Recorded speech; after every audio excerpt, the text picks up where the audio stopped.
0-2 pitch, swing and a miss, struck him out. The Philadelphia Phillies are 2008 World Champions of Baseball. Good evening, everybody. Welcome back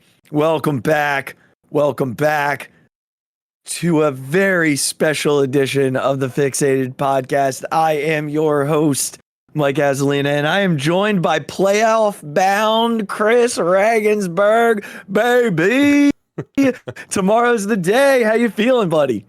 Excited, nervous, all the things, you know. All of the things. A lot of the times I ever went to the playoffs, you were with me, so we don't have to get into college intramurals right now, but, you know, that's a story for another day. Regs. That's a story for another day. Is it? It is. Is it? It is. I mean, all right, let me ask you this. What was your favorite championship team of all of our intramural championship runs? Oh, we man. had like 15 titles. I know. What was your You're putting me on the spot. Team? I think it has to be football. I think it was either our first football It's got to title. be the first. It's got to be the first one. Or hear me out, when we beat the Mountjoy guys in softball. Yeah. That was pretty cool. Yeah. The first one was just, I don't think no one expected us to win. No. Like at all. No. And I mean, we were really good, though. We were really good. But you'd probably say that wasn't even our best team. No, our best team was probably last senior year. Yeah. Senior year, we were stacked. Our first year team, we just basically the offense was I either go deep and Josh gets me, or we get in the red zone and he throws to you. And then the defense was just Stein and Ryan picking off passes. Yeah, that's very Left and true. right. Do you remember the game where Phil played and just went in and like one play, ran right by the defense, Josh threw him a bomb, caught it, scored the touchdown, and ran right back to the dorm? I do remember that. You remember that? It was awesome. Yeah, I mean, it's got to be the first one because I picture vividly in my mind. It's one of those things that will never go away. Like I picture vividly in that last play, just looking at Josh and our eyes locking. Yeah, romantically. Of course. Yeah. And then he just threw an absolute dime. Yeah, well, which he did. I mean, they're very similarly, like when Josh knew that I could get the guy guarding me, he just did the look, and I knew I was to either blow right by the guy or do a straight hitch and go. Yep. And that scored us a lot of points over time. It did. we got a lot and then it got to a point where we were just so loaded that we rotated receivers every possession. Yeah. By the time it got to like junior and senior year, we had like lines essentially. Yeah. Every offensive well, they had added linemen by then, so we at least a couple of us could play a little more, like, you know, trying to go for sacks. And then but offensively we would switch. We had receiver lines for each possession. We sure did. My line was Ryan, me, and Schmidt. Yeah, I think mine changed a lot. You always had Stein. I did. Yeah, so it was always me and Stein, and then the third one changed a decent bit. Yeah. Man, goodness gracious, were we good. Playoffs were a lot of fun because we just knew we were going to win. Yeah, but especially that first year, like we went into playoffs and against I think we played the Mountjoy guys, right? And then we played the lacrosse guys in the championship. Yes. Yeah. So, I mean, just a bunch of freshmen coming in and rolling through the incumbents. We sure did. It's good stuff. I mean, it was good stuff. And speaking of good stuff, Warriors, you guys got anything going on? Practice tomorrow, scrimmage on Sunday. I mean, you could potentially have a very busy Sunday. What time's your scrimmage? Luckily it's at 1:00. So I mean, you're gonna go 1:00 scrimmage to 4:30 national broadcast Birds game. Yep. To potential 7:30 or 8:30 national broadcast game 3 of the Phillies Cardinals. Let's just be done on Saturday. We'll talk about that, but let's just It could be a busy day for you. Yeah, that's okay. Yeah. All good things. All good Let's things. Let's just hope it's busy from 1 to like 7:30, and then you get to relish. Yeah, exactly. in a podcast with me celebrating what happened on Saturday. That's right. So we're going to get there, though. We are going to start with them Birds because the Birds right now 4-0, man. And there's a lot of reasons why they are 4-0. You could point to the defense. You could point to the Shane Steichen play calling. You could point to the weaponry on offense. You could point to the quarterback, who we're going to talk about at a little bit of length here. We're not going to spend too much time on the Birds, but there's a lot of reasons why we want to talk about the Eagles. And let me just start here. Like, think about this. If the Eagles go 7-6 the rest of the way, they're still going to be an 11-win team. Yeah. And that's the way that I'm looking at where this start, because I look at football in 4 sections, like the first 4, next 4, third 4, and now we have an extra game. So I guess, you can put that wherever you want. I'll put it at the beginning. So we'll do the first 5 and then 4, 4, and 4. So we're rounding out the first 5 here this week, and a game that we thought was potentially a really challenging game. But I got to be honest with you. The Cardinals have not been super impressive, Rags. We're going to get to them in a little bit, but I don't know that I feared this game as much as I did, outside of, hey, we have to travel across the country. It could be a potential travel trap game. But let's start with a couple of statistics for the Birds that I wanted to highlight here. All right. NFL corners with the lowest passer rating. Okay. Ready for this? J.C. Horn, second-year player, 26.3, leads the NFL in that category. Next 2 players. Well, James Bradbury, 27.4. Third, Darius Slay, 29.3. Yeah, you're literally talking about the reason I'm benching Marquise Brown this weekend on my fantasy team. Yeah, who hasn't been good. The only reason he's been good is because he's targeted so much. Yeah, I mean, you get rewarded a lot in my league for just yards. So it works, but I was like, I don't think I'm going to play him when we have 2 guys that are just going to be focusing on him the entire time. Correct. Yeah. Not necessarily something you have to really concern yourself with. And here's the other stat that I wanted to point out, because it kind of goes to my to one of my bold predictions at the beginning of the year. Ready for this Landon Dickerson stat? Yeah. When rated among all guards, his pass block efficiency, first. His run block efficiency, first. Jeez. I don't think I realized how good he was right now. Nuts. I don't think I realized how good he has been. Yeah. I mean, again, I'm not an offensive line aficionado, but.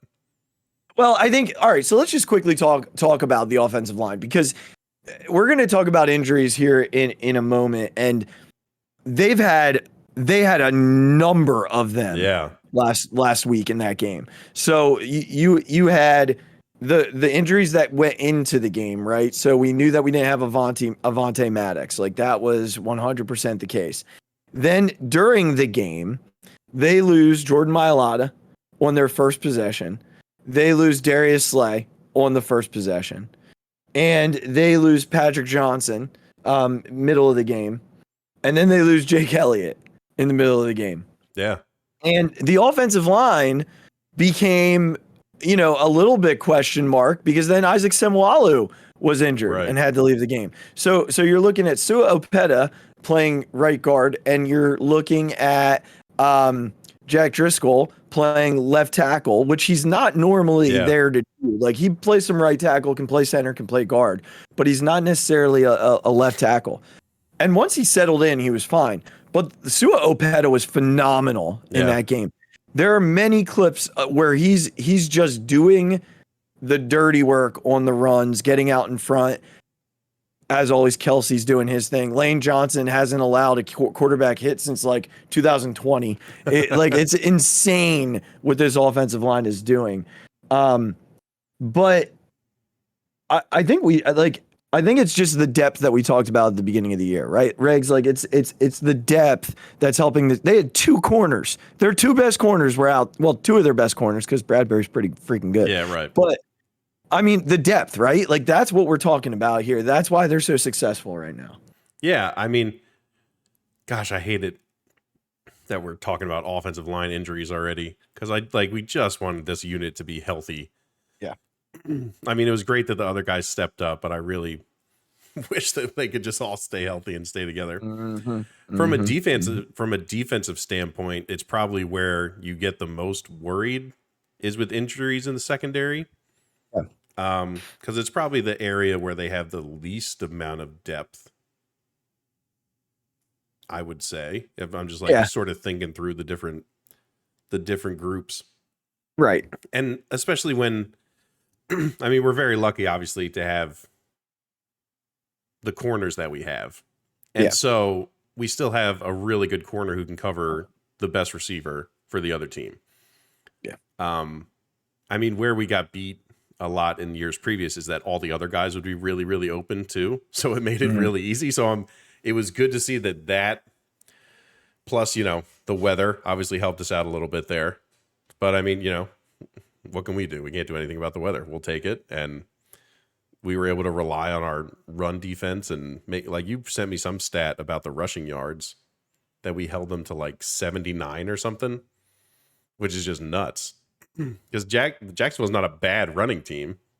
No, they're a good team overall. Don't let the haters fool you, because they were good before the game, and then once we won, it's let's just. Oh yeah. Everyone was talking about how this is going to be a tough game for the Eagles, and can we see if they can really win and all that. Yeah. So no, for sure they were coming in, playing well, and gosh, I don't want to keep talking about injuries because it sucks so much. Right. So let me just kind of update you on where things stand here, because it sounds like Jake Elliott is not going to play on Sunday, but don't worry, we got Dicker the kicker, so that'll be fun. And I'm sure Philly won't, kicker. Someone will have a T-shirt that says that Dicker. Yeah, I'm sure it'll be about 12 minutes before that occurs. Yep. I also wonder. Here's the other thing about him, and I didn't know this, but he was actually looked at in the draft when he was in the draft. I want to say it was 2020. I'm not 100% sure, but he was being looked at as a punter. So there were plenty of dudes out there who are just kickers that are just sitting out there, and they decided not to do that. They went with a guy who can also punt.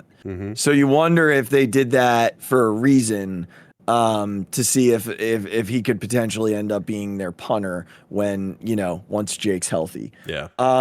But he's more than likely out this weekend. Yeah, I'm pretty sure I saw that tweet that said not gonna play. No Jake. No, not with an ankle. Yeah. You can't have your kicker. Yeah. Hopefully he heals up though. Patrick Johnson with a concussion, he won't play. I can't imagine he's going to play this weekend. He didn't practice today.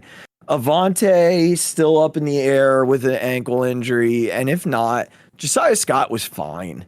I mean, and again, when you look at the Cardinals, and we'll look at them in a little bit, I don't know necessarily that they're going to be hurting too much, especially with the way that the defensive front has been playing. Yeah. And then Jordan Mailata still did not practice today with the shoulder. He said in an interview with the media today that he dodged a bullet. It's still possible that he could play on Sunday, but they're not committing either way. So I think tomorrow will be a real tell of whether or not he's gonna play. The good news is Darius Slay was full practice today. He was a full go. Yeah, that's good. So he should be suited, which will be nice because of Hopkins being on the other side. I think that, it certainly helps. And again, Bradbury would be fine, but it certainly helps to have him. So that's kind of where they stand injury wise. They had a bunch of other guys who were limited because of rest. So, we'll see what happens, but I don't know that I'm super concerned injury wise going into the weekend. The only one that could potentially hurt, Semualu had a full practice today, it looks like, or no, limited, but he was at least on the practice field. So if he doesn't play, we'll see Opeta, and of course we'll see Driscoll if Jordan can't go. Yeah, so good that nothing's getting too serious. No, every injury that they had on Sunday looks like they're going to be okay. Yeah. The only one that we haven't been clear on is Jake Elliott. Right. And again, I think this is more out of caution than anything. So, let's jump to number one for a second. There's Well, actually, because we've done this every week, Hassan Reddick, NFC Defensive Player of the Week. Yeah. So, listen, he just needed a bump.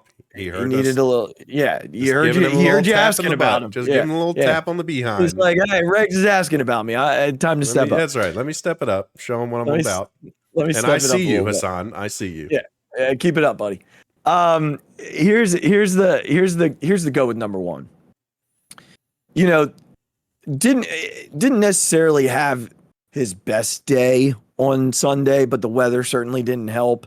I say that because you highlighted the weather on the one side, and I think, Jalen still protected the ball. You can see Sirianni is really all about ball protection. Yeah. Really all about it. And I do appreciate that because in a game like Sunday, it showed. Mm-hmm. Every time a guy was given the ball, they had two hands on it. Jalen was protecting it in the pocket. That's the difference in winning those games because Lawrence didn't do that. Yeah. What I really found interesting then is Jalen ended up on Monday Night Football with the Mannings on the Manning cast, and they, he had that shirt on about haters. Oh yeah. Did you see the hoodie? Yeah. So in his press conference, I believe it was yesterday afternoon, they asked him all about Manning cast, and he spent the entire time answering questions about that. And at the end of it, for those of you that didn't see this, unprompted, he goes, y'all didn't ask me any questions about the Cardinals. And that's a pretty darn good football team with a good front. And I hope we don't make a habit out of this. Let's not make that the standard or not make it I forget what he said, but something to that extent. Let's not set the precedent. Let's not set that as the precedent. That's exactly what it was. And Regs, I sent that to you immediately. You did. And I think what I sent with it was, if that's the leader's mentality, you're going to win a lot of football games. Would you agree with that? Yeah, for sure. It's look, it's a starting quarterback in the NFL is possibly like the most I don't know how to put it, but like the most attention-y position in all of sports. It's a glory hog position. Yeah. So you're going to get a lot of questions about dumb stuff, especially as you're becoming more popular and if you have the team that is the only undefeated team in the league still. Correct. So for a guy who this is his first time dealing with this, of course I love that his mindset is staying that way. It's great.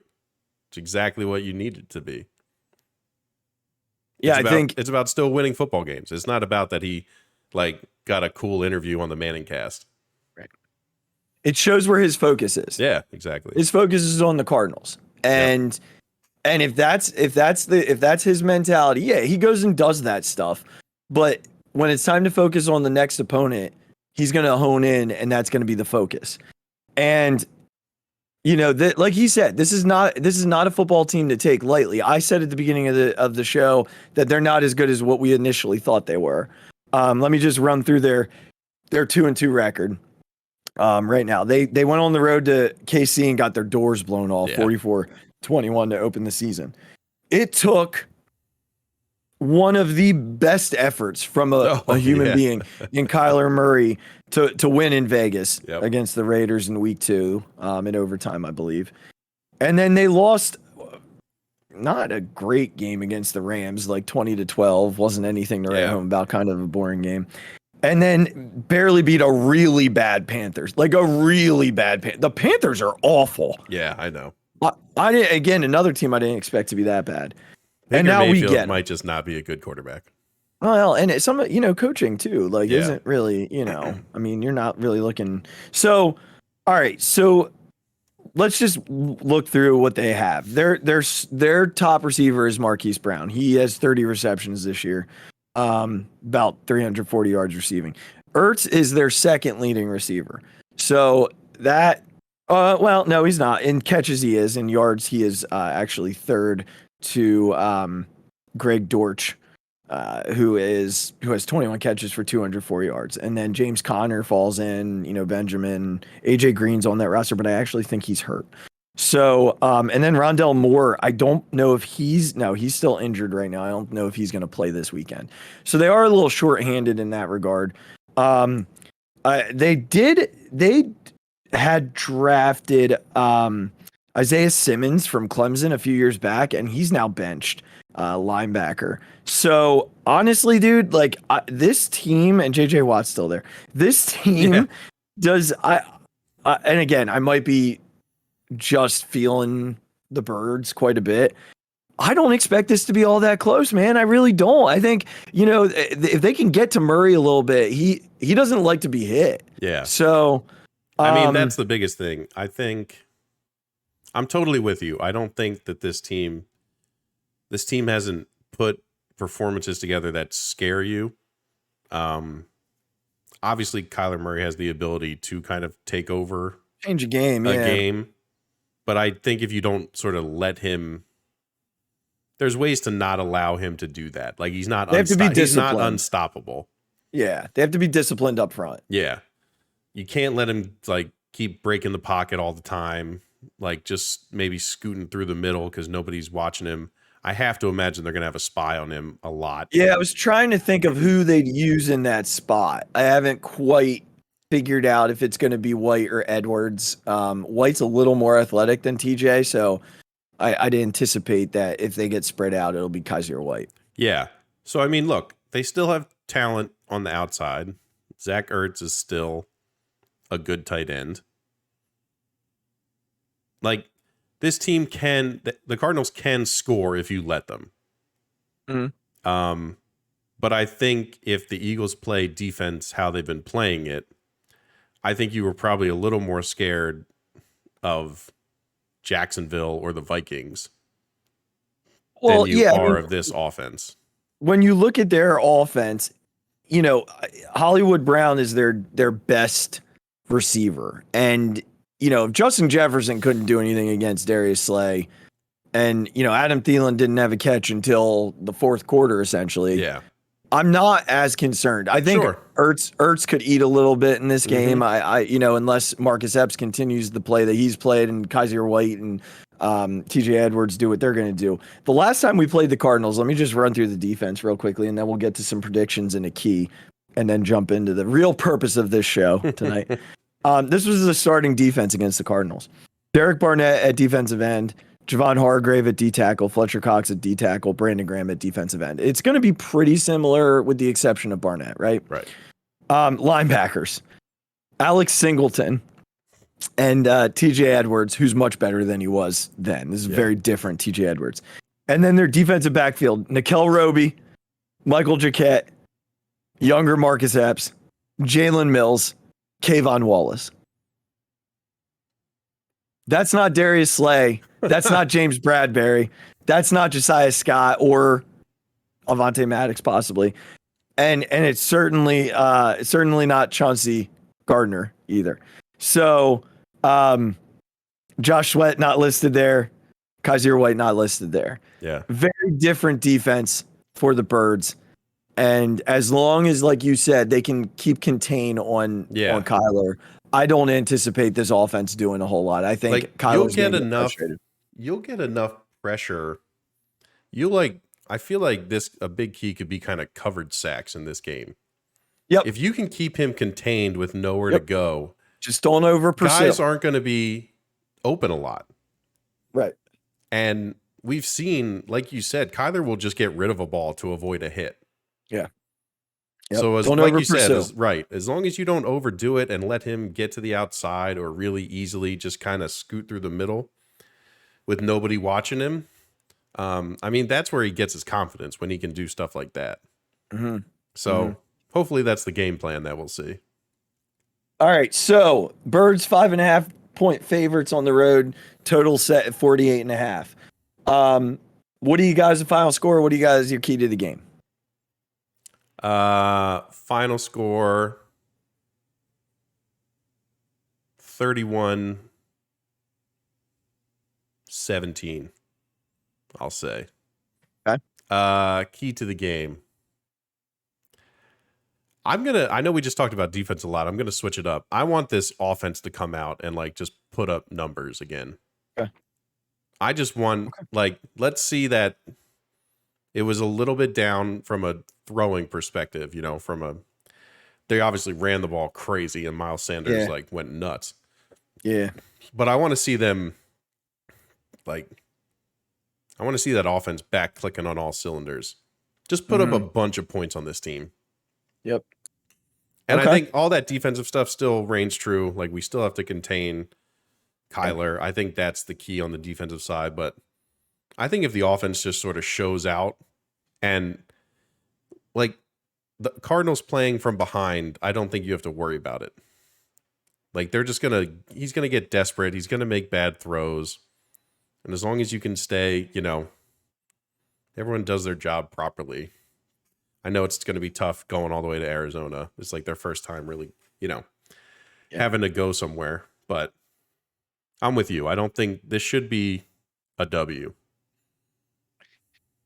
Yeah, I got mine is what we talked about. I think it's just controlling Kyler Murray. If you control Kyler Murray, you win the football game. Yeah. I just there's not enough weaponry around him. I don't really think James Conner is going to change the game in the running game. Mm-hmm. I think the only way he does is if they're over pursuing on Kyler. So I think it's really about controlling Kyler, and I think they'll have the ability to do that. They just can't over pursue and let him escape the pocket. I think I didn't mention. Do they? Riggs, I feel really dumb in asking this question. Where is DeAndre Hopkins? Isn't he suspended for something? Is that what happened? Hold on, looking it up. Yeah, I feel really dumb asking that. I guess I don't follow them as closely as I'd like to because I'm sitting here like, where's DeAndre Hopkins at? He's not listed anywhere. Yeah. So if he's suspended, I missed that. Yeah, suspended wide receiver. Gotcha. Okay.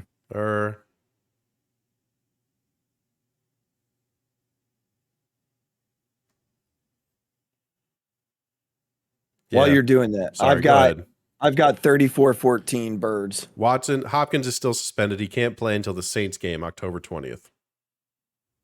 So we kind of escape a little bit there. Well, yeah, that guy's a monster. I mean, it changes. I'd probably bump up the score like another touchdown if that guy's around. He's just that good. Yeah. Regardless of how good Slay or Blackberry is, like that guy's just really, really good. Yeah. Well, I got 34-14. All right. Birds. I like that. Hey, real quick update on my predictions. Of course. This is my favorite. This is my favorite part. I think I lose the Sirianni metaphor thing. I didn't see anything unless I missed something along the way. Although tomorrow, I guarantee you he's wearing a Phillies shirt when he shows up to practice. I love that. Still 1-0 against the East. Next week, they play the Cowboys. Number one rush defense in the NFL. I mean, we're creeping. It's getting there. It was a good game yesterday or last week. It was. And can I just mention the number one defense in the NFL going into last week was the Jaguars, and the Birds put up 200 yards of rushing, even though the Jaguars knew they'd be running the ball in that game. Yeah. That's how good this offensive line is. Both rookies with defensive rookie of the year votes. Still not going to happen for Dean, but I got to tell you, man, I got to tell you, big man is impressive. Yeah. Like there was a play where he basically got like low block, chop blocked, and still got to the sideline to make a play on a running back. Unbelievable. I'm feeling really good about the two players with 20 sacks. Yeah, like we're getting really there. Good. Really good. I mean, really good. There are two guys right now that have 7 combined, and it's going to be week 5. Yeah. The Gainwell thing's not going well. No, it's not. Hurts, however, is. Yep, that one's going good. Jalen's going really well. I saw today that he could break Drew Brees' total yards record in a single season this year. That's awesome. 3 Pro Bowl offensive linemen, looking good. The center, the right tackle, and the left guard are. Yep. I'm still not giving up on my Quez one. I'm not throwing in the towel there because I still feel like there's like 5 games where you can get to 100 yards out of nowhere. That one's not over till it's over. And right now, number 1 seed in the NFC, baby. That's right. Regs, not bad. You're doing pretty good. Not bad overall, Regsy Boo. Certainly compared to last year. Yeah, not my worst, not my worst go round right Not now. at all. So, all right, buddy, it's time. That sounds like that movie about the stocks with Leonardo DiCaprio. I was just making my happy noise. Yeah, how about it? I mean, it is a happy noise, dude. I mean, we are right now about, whew, I'm trying to do the math, like 17 hours from first pitch, like is about where we're at. And I'm having a very difficult time controlling all the emotions. So tomorrow, I'm not sure how you're going to like work during the afternoon. I mean, there's no students tomorrow. Oh, even better. So, and our staff is going to be organizing new curriculum in their classrooms. What a lucky draw. So I already told my boss, like, listen, it's going to be a very unprofessional day for Mike because he's going to be sitting in his office live streaming the game on ABC. Yep. Regs, I need to I need to flash back to right now, 10 years and 364 days ago, to the night when Roy Halladay gave up a run in the first inning. Raul Ibanez came 2 feet from a 3-run home run. Chase Utley came about a foot from a game-tying home run. And Ryan Howard collapsed, and the run ended right there. Since then, the Cardinals have gone to 8 playoff appearances. I believe they've won 2 world titles, if not one in that year. And tomorrow will be the 11-year anniversary of that game. And on the other side of the diamond are 3 dudes who were on that team for the Cardinals, believe it or not. The Phillies have no one remaining. Shocking. The Cardinals still have Adam Wainwright, Yadier Molina, and of course, the immortal Albert Pujols. And I got to tell you, man, and your thoughts on this, I'd love nothing more than to repay the favor and send them home in front of their fans in the same way that without the injury, of course, the same way that we had to, end our run. I'm right there with you. As much as I love Albert Pujols, he's one of my favorite baseball players of all time. And for me, will go down as the greatest right-handed hitter I've ever seen. Right. But nothing would make me happier than to send him into the sunset right now. Mm-hmm. It would just be so like poetic, you would call it, right? For this team to break the drought and then beat the team that sort of started the drought. Oh, didn't sort of. They did. Yeah. Again, they didn't cause it necessarily, but beat the team, Stupid rally squirrel or whatever it was. It'd be fantastic. It would be fantastic. So while we sit here and say that, the Phillies are not saying that. As a matter of fact, our girl Alex, thank you, Alex, a tremendous Still job the best. all year. Still the best. She wrote that they won't be thinking about 2011. Instead, different message has been communicated in the clubhouse. Making the playoffs is not the end. It's the beginning. Here's a quote from Gene Segura. I don't feel like we're playing with nothing to lose, second baseman Gene Segura said. We have a lot to lose because we don't want to lose. We want to keep moving forward. We want to advance to the second round, third round, and get to the World Series and win it. We have to bring it. You cannot let the opportunity go by thinking we have nothing to lose. We've got a lot to lose. This is a whole year, a whole effort, starting from spring training, and now to get to this point to think we've got nothing to lose? No. So, Regs, I want to take cue from our second baseman here, and I want to focus on that tonight and focus on the next 3 days, because starting tomorrow, this is the most important baseball that we've gotten to experience as a fan base in 11 seasons. So we're going to take a little cue from Gene Segura there. And I love that that's the message that this team has going forward. It's about, because we've said it as a fan base, like, they're playing with house money. They've got nothing to lose. And their mentality is not true. I don't care where we're ranked in the power rankings. I don't care where we're ranked in Vegas. We've worked our tail off to get to this point, and they have. Like, let's just start here. This team has overcome a ton this year. Yeah. There have been, let's start with the biggest obstacle, Joe Girardi. Well, yeah. Because when that guy left, they were 7 games under 500.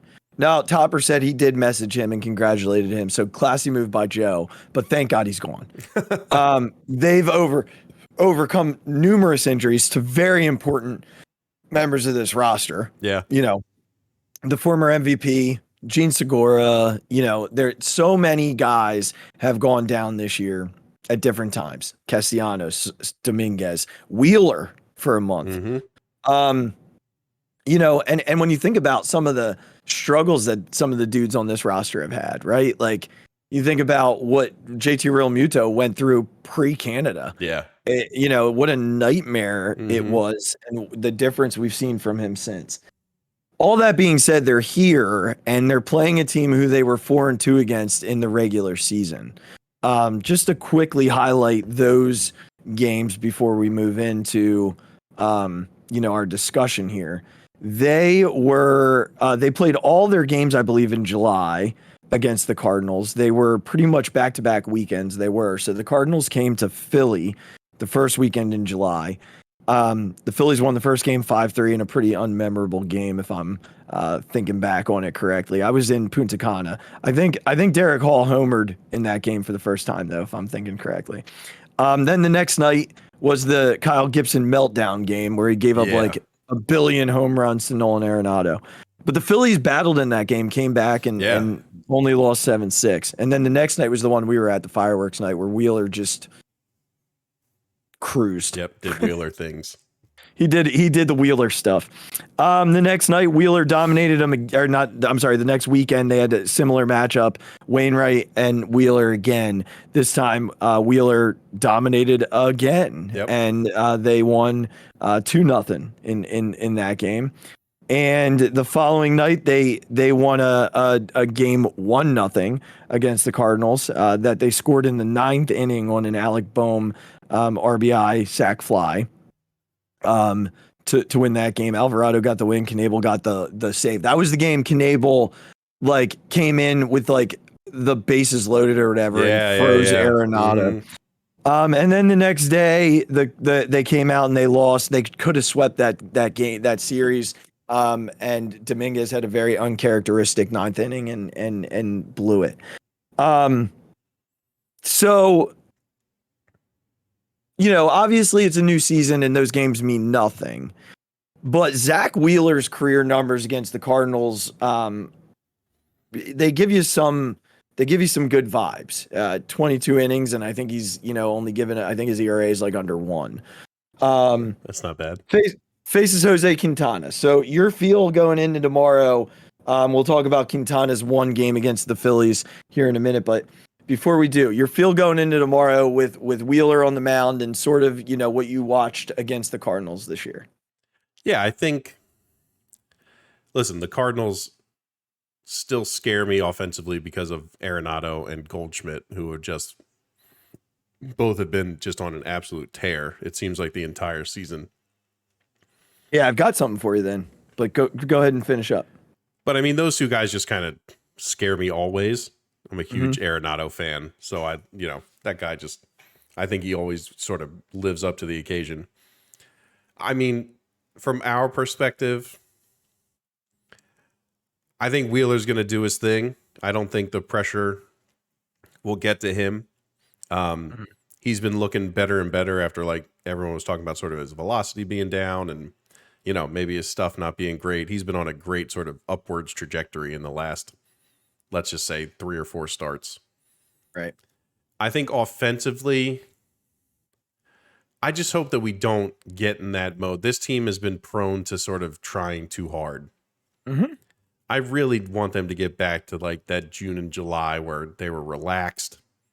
Right. Everyone was just trying to put the ball in play. I mean, of course, Schwarber was just hitting moonshots all over the place, but I like that he's sort of coming back a little bit. He was a little bit down.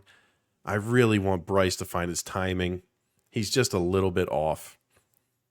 Same with Segura.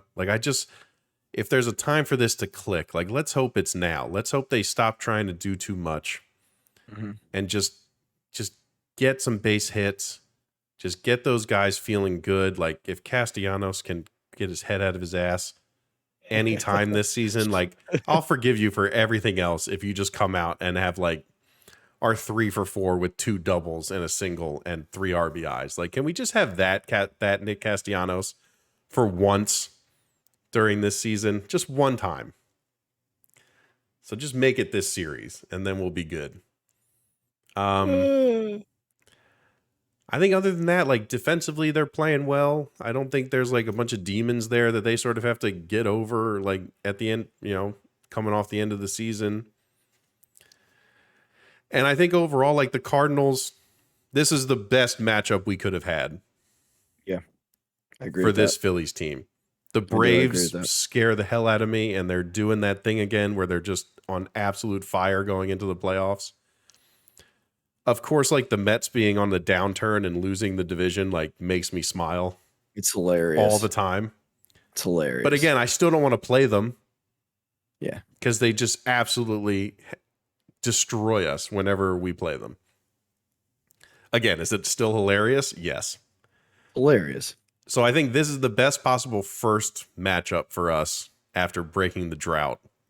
This is sort of the best case scenario. I just hope they can come out and play the best they can without sort of pressing too hard, especially offensively.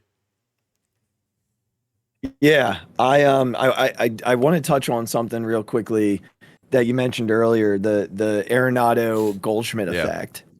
And so I didn't realize this because those are the two that I worry about the most as well. And they, Arenado's always been a Philly killer, so I don't know that this will carry. But some of the hitters the Cardinals have relied on all season have seen their production slip in the last couple of weeks. How long the team stays alive in the playoffs might simply come down to whether Paul Goldschmidt and Nolan Arenado can get hot again. After reaching September as a legitimate threat to win the Triple Crown, Goldschmidt has a 241 average for the month with just 2 home runs and 95 plate appearances, and now is unlikely to lead the league in any of the Triple Crown categories. Arenado has been even worse, hitting 214 with 2 homers and 95 plate appearances as well this month. So yeah, that's great.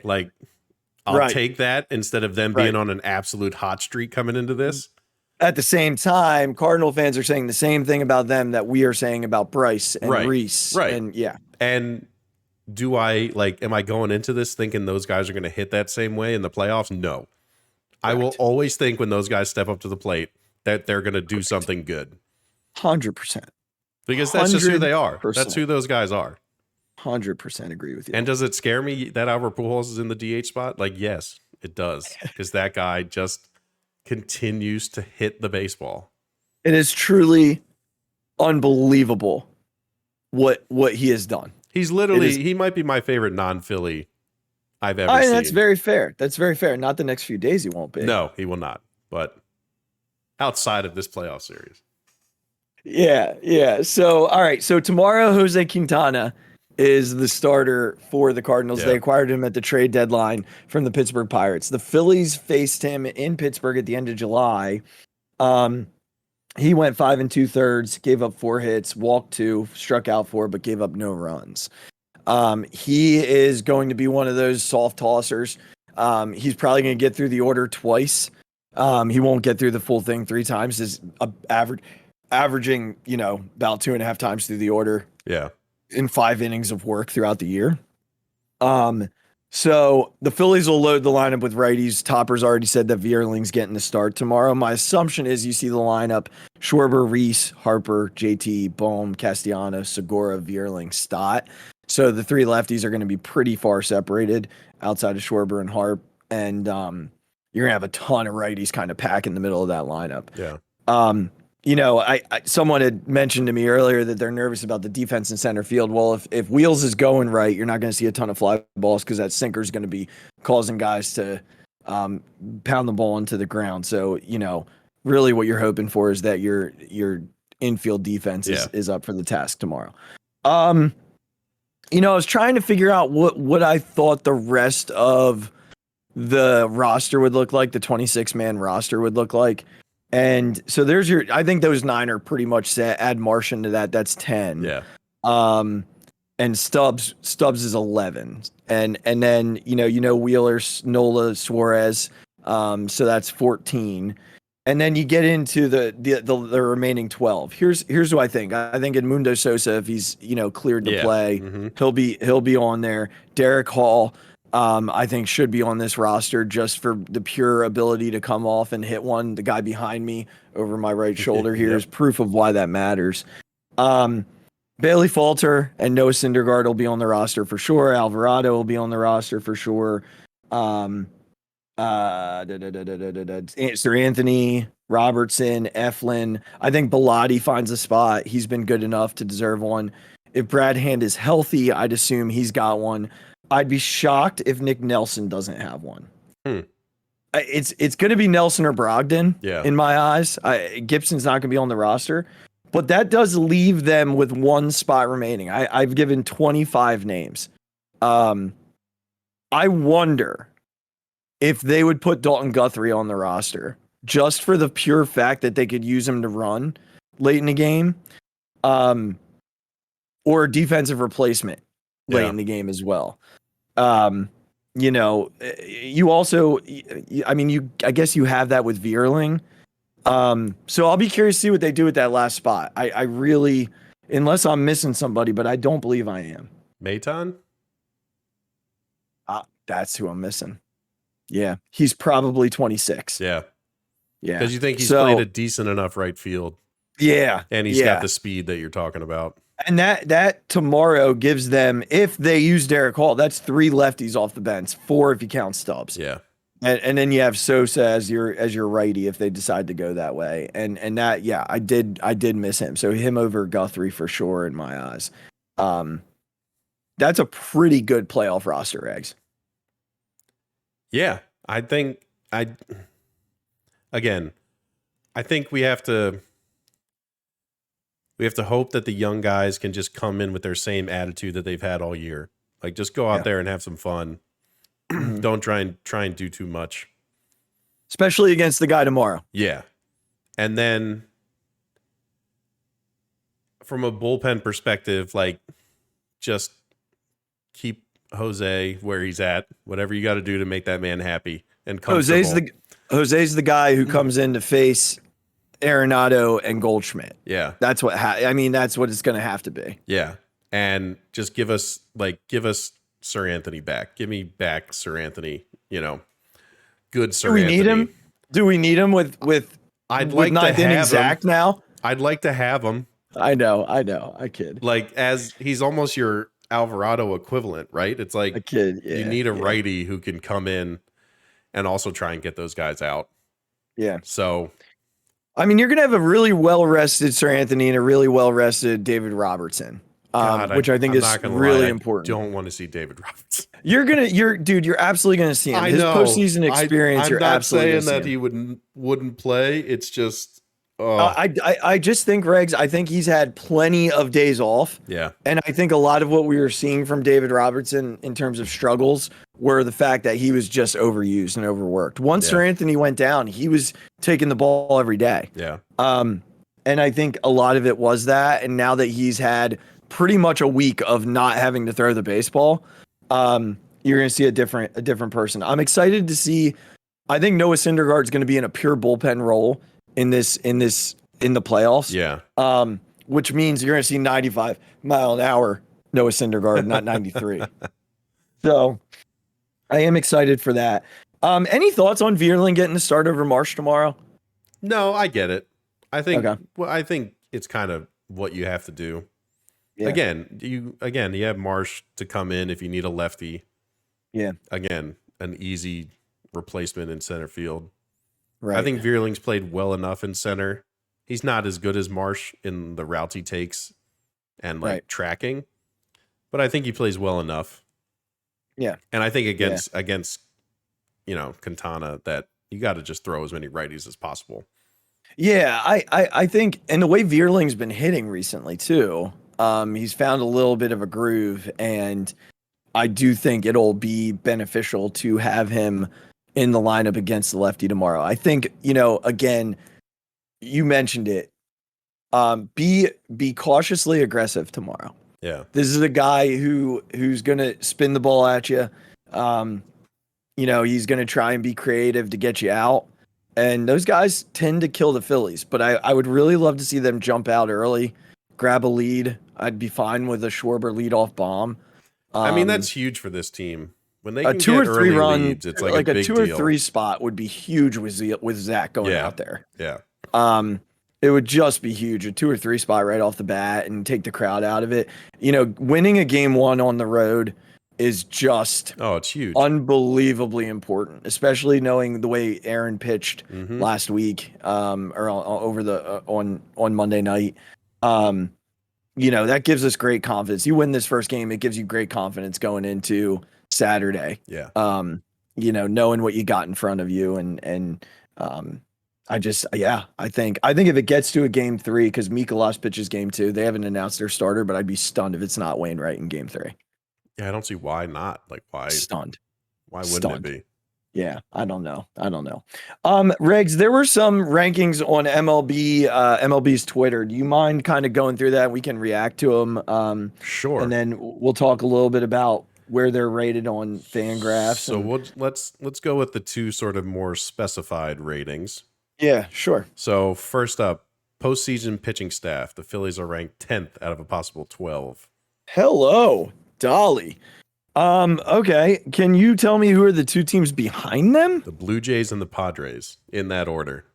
The Blue Jays and the Padres are behind them. Yes. Okay. If you're wondering the 9 before them, we can quickly run through that. I mean, where are the Mets? 1? 6th. Okay. Astros, Dodgers, Braves, Guardians, Rays, Mets, Yankees, Mariners, Cardinals. Okay. The Dodgers are 2nd. Yes. Okay, so my cousin's a huge Dodger fan. Huge. And I talked to him this morning, and he's like, yeah, the only thing I'm concerned about is their starting pitching. That team's just really good. Yeah. So 10th, huh? Yep. And I've said many times on this show that I'd put Wheeler Nola against anybody. I guess if you get deeper into the playoffs, it becomes more of a problem, because once you get past those 2, I mean, Suarez doesn't really have a pulse. Yeah. I don't see him getting too high, too low in a playoff game. But I think your game 4 starter is probably Bailey Falter backed up by Thor. Yeah. So I guess when you look at it that way, they're probably in the bottom tier, but 8-10 feels aggressive. It's low. That's for sure. I would probably had him in 7-8. Yeah, middle 7-8 range. All right. On to the next one. MLB.com's postseason lineup rankings. The Phillies are 8th. Behind them, Mariners, Padres, Guardians, Rays, in that order. Okay. All right, just go one by one through the 7 in front of them. Okay. Just not super slowly, but let me just kind of process. Dodgers. Well, yes. Blue Jays. Yeah. Braves. Cardinals. See, hold on. Just pause there for a second. Like, I feel like we compare pretty well to the Braves pound for pound in terms of lineup. This is very much like a heat index, I'm sure, too. Yeah, all right. And then you said the Cardinals. 4. That's hilarious to me. Yankees 5. Mets 6. Sure. Astros 7. I don't know. Maybe I'll find out tomorrow why the Cardinals are that far ahead of the Phillies and ahead of the Yankees. Yeah, that seems. I'm very confused. That seems like a big Albert Pujols bump for some reason. Okay. I don't really know why, though. I don't know that they're. I don't put the Phillies top 5, especially right now. You know, if they're doing a heat check right now, that makes a ton of sense. Yeah. I mean, I'm sure that goes into it. But overall, like the Phillies lineup, I feel like I'd put up against anybody if they have 3 or 4 guys going right. It's a very difficult lineup. I mean, you got to think that ranking's different is if Bryce is playing like Bryce and Gene is hitting and Castellanos is hitting like he should. Like, yeah, and Reese. You have to think that gets bumped up a little bit.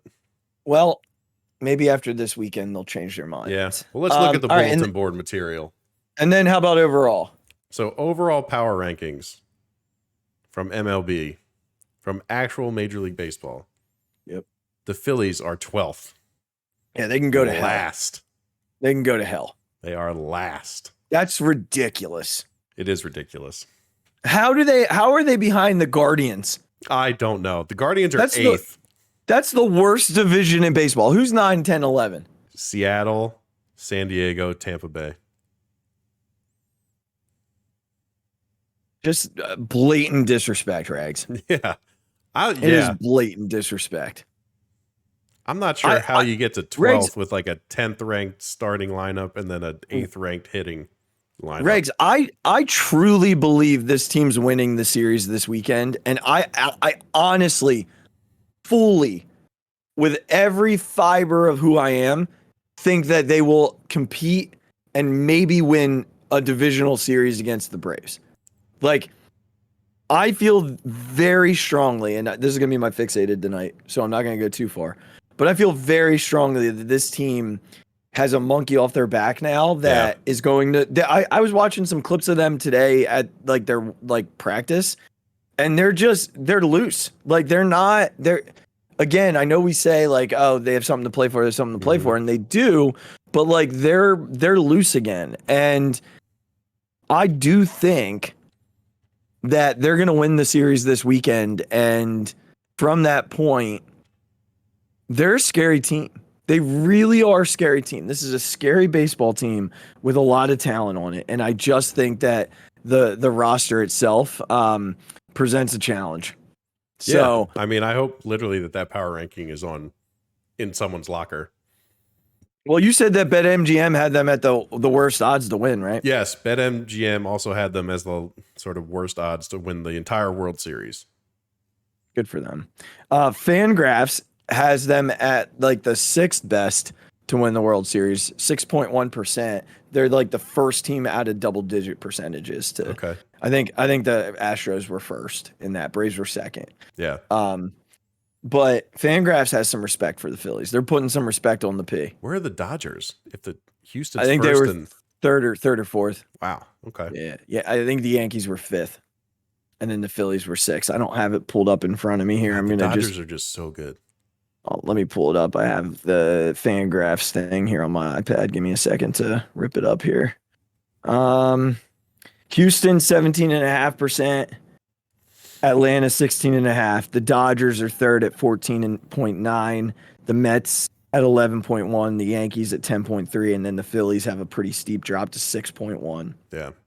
Followed by San Diego, Toronto at 5.1%. Seattle's 9th at 4.5%. Tampa Bay at 4.4%. St. Louis 11th at 2.6%. Cleveland at 1.8%. Okay. So, the best of the rest, I think you could say there. What's that? The best of the rest, I think you could say there. Yeah, I think honestly, when you look at it, yeah, I think that's about right. Hey, we didn't do this beforehand. We didn't talk about beforehand, but before we kind of wrap up and go keys of the series, let's just have a little fun and see. We'll do a fixated playoff bracket real quickly. Okay. I don't have the bracket up in front of me. Do you have it up in front of me? In front of you? I can. Pull it up real quickly and let's just go through. I know LA and Atlanta have the buys, and the Astros and Yankees have the buys. All right. So I got it pulled up. All right. Well, my pen is not working, so that's going to be fun to write it down, but we'll figure it out. Okay. So the winner of the Mets and the Padres play the Dodgers. And we have to agree on this, so we're gonna have to talk it out. Okay. Each round, who gets Houston? What's the feeder into Houston? Toronto, Seattle.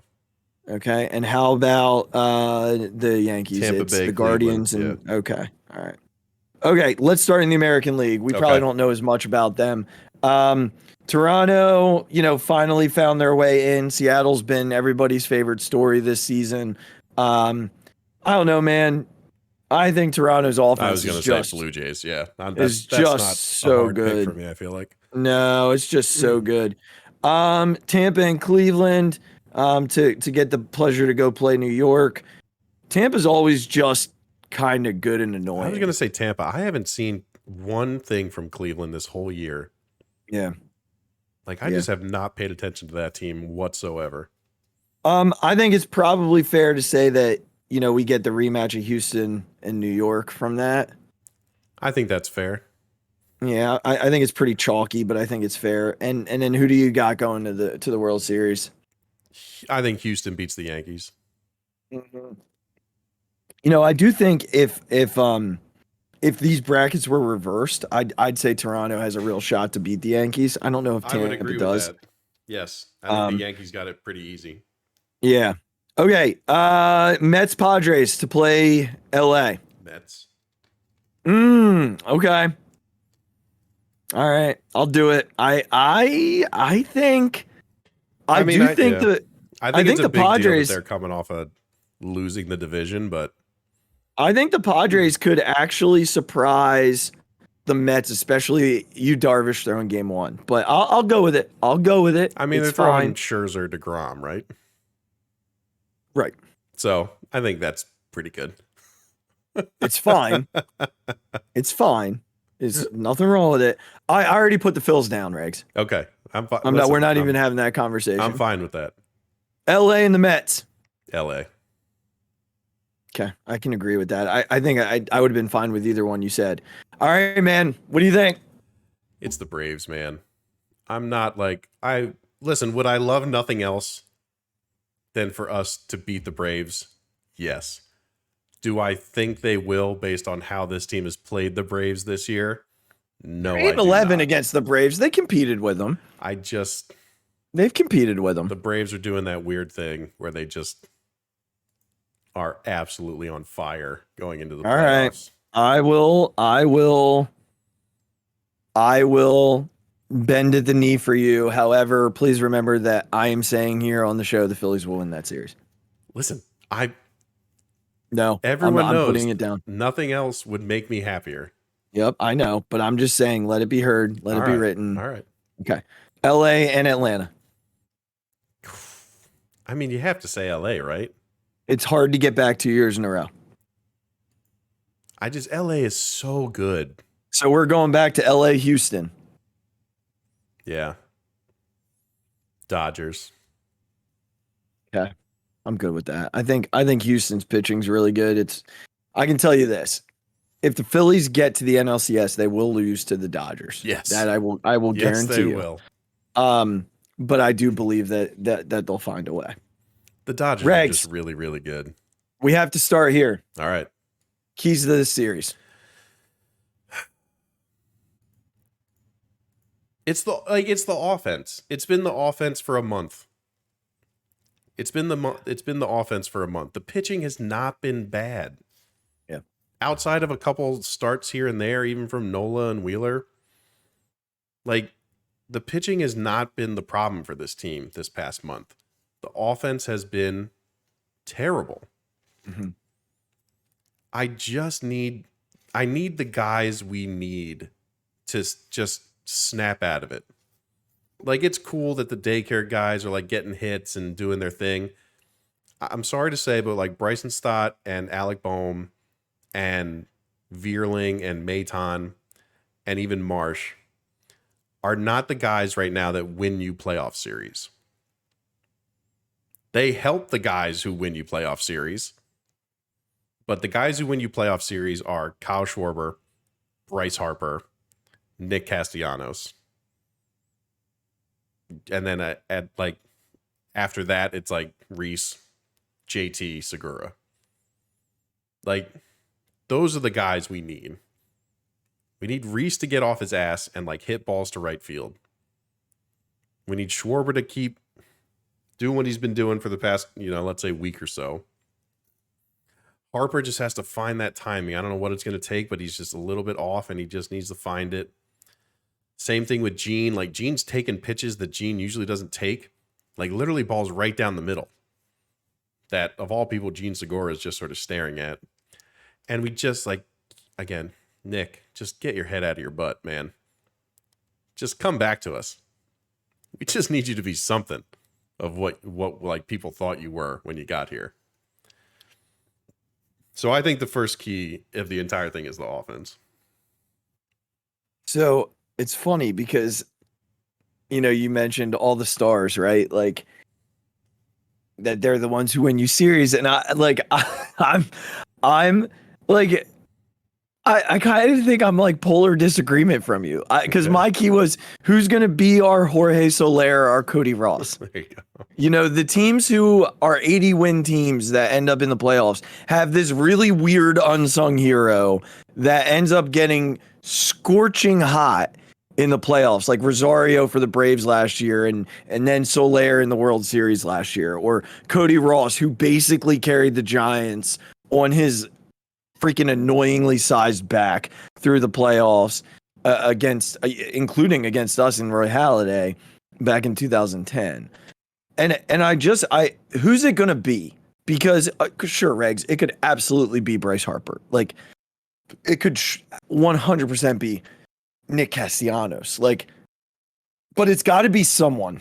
Someone's got to come up in spots and get the big hit. Like it always felt like Cody Ross was coming up in a big spot and would get the big hit, or Jorge Soler would come up in the big spot and get the big hit, or Eddie Rosario would come up in the big spot and get the big hit. Like it just felt like these guys come up and they get the hit. Who's going to be the guy who comes up in the big spots and gets the big hits? Is it going to be Bryce? I don't know. Is it going to be freaking Matt Vierling? I don't know, but whoever it is, we need somebody to be those guys. Like to get through the playoffs, your stars get you there through the regular season, but a lot of times role players, they'll take you up that next level. Like again, I look at the guy over my shoulder, like not a dude anybody thought of, right? When you think about that '08 World Series, I don't know. I remember Jason Worth having a huge series. I remember Chase Utley having a nice series. The guys that we expected to do it, but some of the biggest hits in that World Series came from the unsung heroes. Jeff Jenkins, right? Pedro Feliz had the winning hit in that series. Carlos Ruiz had the 30-foot ground ball base hit that won the World Series, or that won that rain game in the World Series.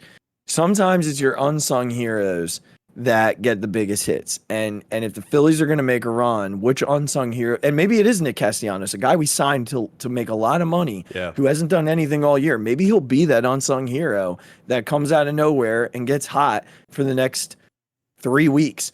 Look, man, 13 games. Like that's the number. Yep. That's the number. So I think it's interesting. We both went offense, but we both went different directions, right? Yeah. Like the stars, or who's going to be that unsung hero, the guy that no one expects to do it. So, all right, Regs, prediction time. We'll talk. I mean, I'll do some reaction videos for sure. Yeah. But prediction. What do you got? Who's winning? How many games? 2-0 Phillies. Yeah, I'm with you. I really believe it. Wheeler and Nola. Just they come out, they pitch great, and again, my fingers are just crossed that the offense just does enough. I think they will. I think they might even explode a little bit tomorrow. Do you want to say anything fixated wise before I go? No, I had my time on the last one on Monday. Wednesday. Yeah, so I'm good. All right. Well, Regs, I don't know that there's really anything else that you can fixate on tonight, man. I don't know that I'm going to sleep tonight. I really don't know that I'm going to sleep tonight. You said it last week. We love this baseball team so much. I mean, we're season ticket holders. We've both been season ticket holders for over a decade. We grew up watching this team, loving this team, obsessing over the players on this team. And when I listened, it's interesting, Regs. I on the way to school today, I listened to our first episode. Did you? And yeah. And in there, I talk about how like the players become sort of like extended family. You watch them every night. Like you legitimately sit there and you watch them every single night. They just become a part of your routine, and you talk to them by their first names, and you speak to them as though they're in the same room as you. I often joke that I'm a third base coach in the living room of my own house. Like if there's a big hit, I'm up and waving dudes to the plate like it's my job. I love this baseball team. The organization has done everything that they've needed to do to get to this point. And Dave Dombrowski has set them in a situation where they're right there. Like it is all in front of them. This team has the roster to win a championship. I do believe that. It's just about whether or not they can get hot enough to beat the teams that probably have more talent than them. And I don't know that I think there are many teams that do in this playoff field. I know what MLB says, but when I look at their roster, their complete roster, and compared to the other teams in this field, I believe they're fourth or fifth in terms of talent on the roster, top to bottom. They are a little more top heavy than other teams, but I do believe that they are one of the most talented rosters in this field. They just happen to play in arguably the 1 or 1A most difficult division in baseball. Yeah. But tomorrow is like the start of a new journey for us. I do think that this team has flipped over to the other side of the coin now. Like they've gotten over the hump that has haunted them for the last 4 seasons. And I think that the monkey being off of their back is going to really stir up a lot of energy in this team. I know they believe in themselves. I know they want to come back to Philadelphia. They want to play in front of the fans. Kyle Schwarber talked about that this week and how he's heard about it. He's heard about how loud it is. He's seen it on TV and he wants to live it. Well, guys, listen. If you build it, they will come. If you win this series, when it gets to game 3 of the NLDS, that place will be rocking. Yep. It will be loud. It will be shaking. It will be a visitor's hell. All you got to do is win 2 games. There are 13 games that you need to win. Topper said the other day, 13 games to be world champions. This team won 13 games in June before they lost 2. Don't tell me they can't get hot again and do that. Don't tell me they're not capable of beating good teams. Christ regs, when you look at this playoff field, the Phillies have a winning record against 1, 2, 3. I'm looking in the American League real quickly.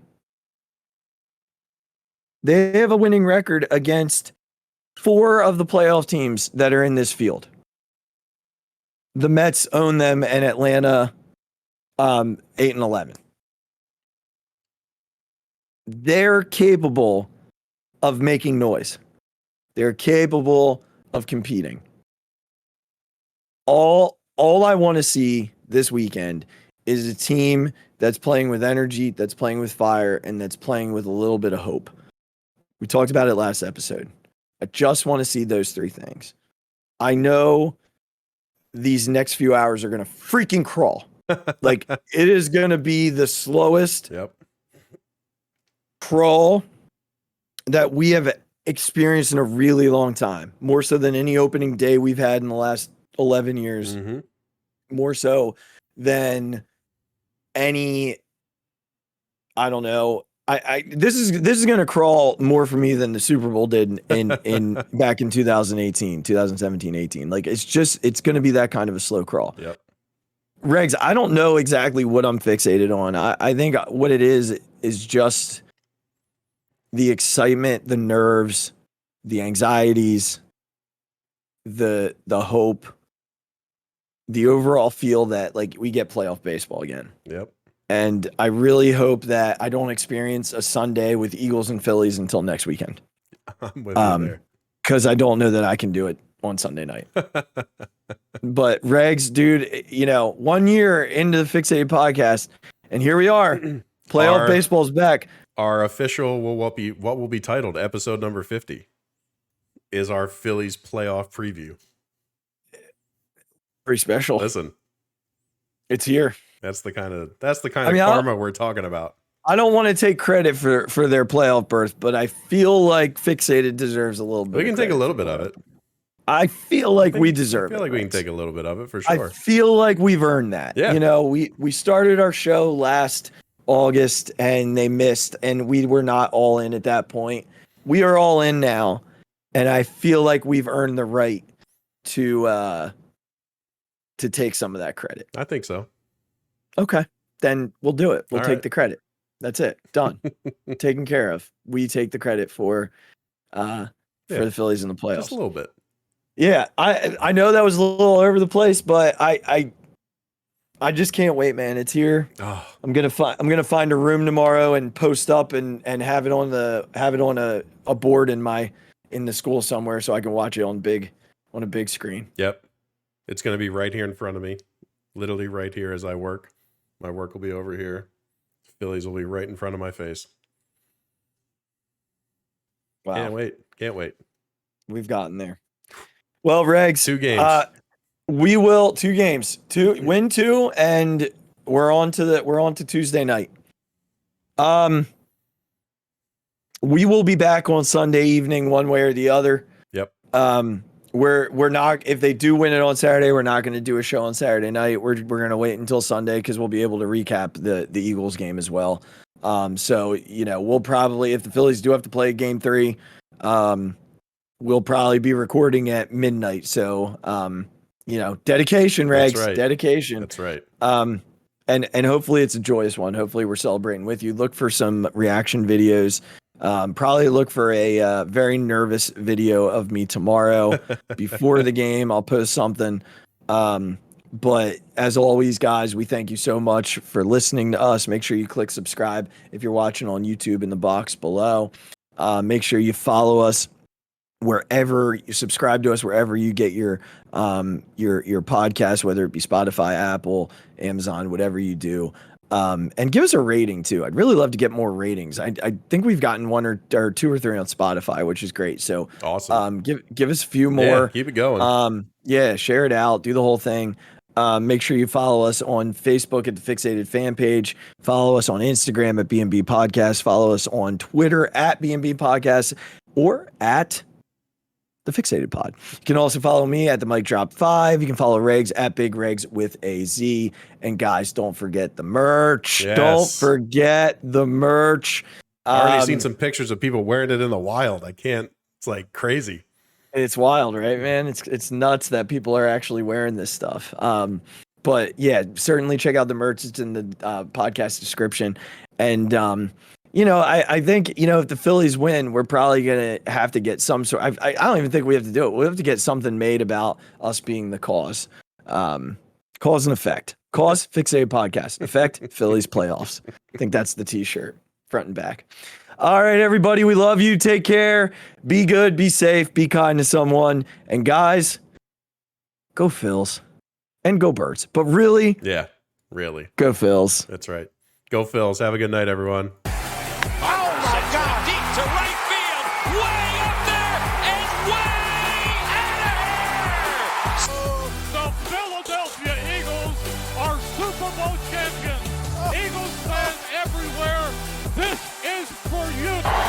The 0-2 pitch, swing and a miss, struck him out.